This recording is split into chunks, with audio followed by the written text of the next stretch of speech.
Sir ನಮಸ್ಕಾರ. ನಮಸ್ಕಾರ sir. ನಿಮ್ಮ ಹೆಸರು ಸರ್? ಮಂಜುನಾಥ್ ಅಂದ್ಬಿಟ್ಟು. ಸರ್ ಈ ಗಾಡಿ ಓಡಿಸಿರಿ ರೈತನ ಐರಾವತ ಯಾವ ರೀತಿ ಅನ್ನಿಸ್ತದೆ ಸರ್? ತುಂಬಾ ಚೆನ್ನಾಗಿದೆ, ರೈತರಿಗಂತೂ ತುಂಬಾ ಒಳ್ಳೇದಾಗುತ್ತೆ. ಓಕೆ, ಹುಲ್ ತರಕ್ಕೆ, ಸೌದೆ ತರಕ್ಕೆ, ಹೊಲಕ್ಕೆ ಕೊನೆಗೆ ನಡ್ಕೊಂಡು ಹೋಗೋದ್ರ ಬದಲು ಇದ್ರಾಗೆ ಹೋಗಿ ಬರ್ಬೋದು. ಹೌದೌದು ಚೆನ್ನಾಗೈತೆ. ಹೌದು, ತುಂಬಾ ಚೆನ್ನಾಗಿದೆ. ರೈತರಿಗಂತೂ 100% ಉಪಯೋಗ ಆಗುತ್ತೆ, ಎಲ್ಲರಿಗೂ ಉಪಯೋಗ. ರೈತರಿಗೋಸ್ಕರನೇ ನಾವು ಮಾಡ್ತಾ ಇದೀವಿ ಸರ್.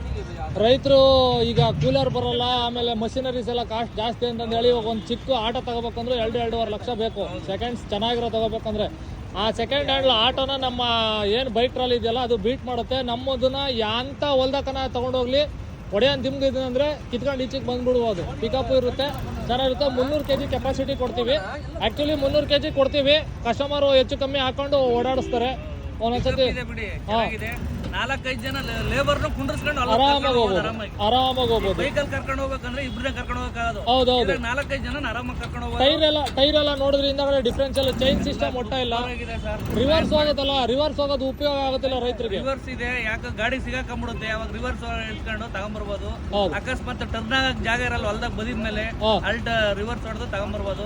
ತುಂಬಾ ಚೆನ್ನಾಗಿದೆ. ರೈತರಿಗಂತೂ 100ಕ್ಕೆ 100ಕ್ಕೆ 200% ಉಪಯೋಗ ಆಗುತ್ತೆ. ಯಾರಾದ್ರೂ ಮಾಡ್ಸಾರು ನಾವು ರೈತರೇ, ಅದರಿಂದ ಹೇಳ್ತಾ ಇದ್ದೀನಿ ನಾನು. Thank you sir.